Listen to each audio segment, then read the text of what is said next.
So Mission to Moon, Justin, tell us what you guys are all about, where are you based out of, and tell me a little bit about the Moon rover. Yeah, so this is Indy. She is going to be heading to the Oh, her moon. name's Indy. Yes, the name's Indy, That's and she's going to be heading to the moon in 2017. So she's part of Team Indus's mission to the moon.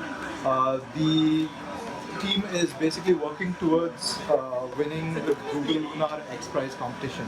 The Google Lunar X Prize competition is all about trying to land on the moon, traveling 500 meters, and sending back high definition imagery back to Earth. Okay. The first team to do so would win a prize of $20 million. So how many people is Team Indus? Team Indus is close to 85 engineers Okay. and over 24 Wow, retired that's ISRO a scientists. big team. Oh yeah, and we've got over 24 retired ISRO scientists who are working with us. We've got brilliant people who have been with us for some time now, shaping. So the engineering team is fairly young. We've got an average age of around 25 years old, and I think having the scientists from ISRO, these guys have built India's mission, space program. So it makes a lot of sense with them guiding us towards our ultimate goal. So that's what Team Indus is all about. And apart from that, we have a fantastic leadership team that is well equipped to take on the challenges So why that we face. Indy? Why not any other rover? What's so special about her? So Indy is a four-wheel drive, as in each wheel is independently driven. She's got these amazing cameras that will help us plan routes. She can take on the toughest of terrain. She can the lunar surface is dusty, Yeah. and it's really abrasive, and that's why we have aluminum wheels that will ensure that navigation is not a problem. She can take on craters, she can take on rocks. Okay. And So maybe we can make her go towards Yeah. the pit and see how she functions. absolutely. So what I'm gonna do is get her in motion. And what is that panel on top that we So that's a solar panel. Okay. Given that this is a prototype, at the moment what we're doing is we can take a look around, and that's how we're going to do it on the moon. We're going to take a look around before planning our path. And this is the control. Moves back.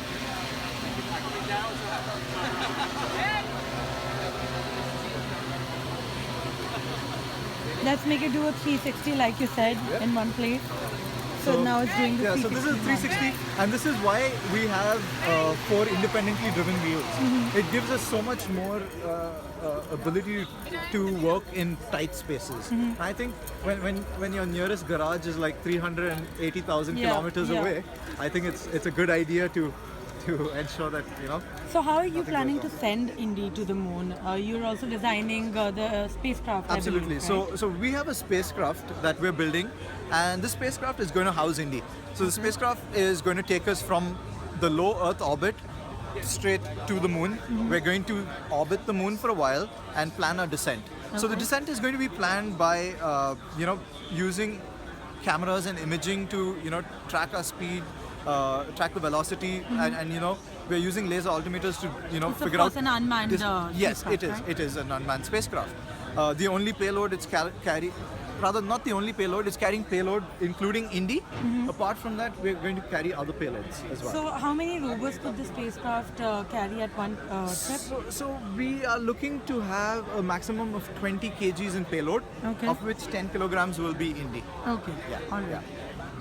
And I thought it would be very interesting to mention that we ran a global competition called Lab to Moon, where we had youngsters under 25 come up with an idea that they could send to the moon. The idea was sustainability. How can we build sustainable life on the moon, or for that matter, any other planet? And we asked them to design an experiment that would fit within the size of a soda can and weigh under 250 grams. Okay. So we had entries from approximately 12 countries, 300 cities, and over 3,000, almost 3,000 people registered for the competition. What we saw is some brilliant ideas. Some people wanted to send plants to the moon and characterize the growth, given that the lunar environment is fairly harsh. Yeah, We're talking yeah. about radiation, high temperatures, and you don't have access to resources that you'd have down here on Earth. Yeah, Some yeah. of them want to also experiment with the lunar soil and get an understanding of can that be used for growing stuff? Is that harmful to living things? Some people wanted to explore the possibility of smart materials, building lunar habitats, and so on. So what competition was this? It was called Lab to Moon, Okay, and Lab Team to Moon. Indus threw the challenge out there to youngsters. Okay. Anyone who was under 25. It didn't matter whether you were in college or not. As long as you had an idea, you could send it across. So Team Indus, now we've reached the stage sure. wherein 20 teams are about to start. We're about to announce those 20 teams, Okay. and they're going to start building prototypes. Okay, and those prototypes are going to the moon? So we're With going to Indy? pick one of those prototypes, and Okay. we're going to make sure it's ready for space, and then we're going to send it to the moon. Oh, that's great. Yeah. Thank you so much, Justin. Yeah. Thank you. It was a pleasure.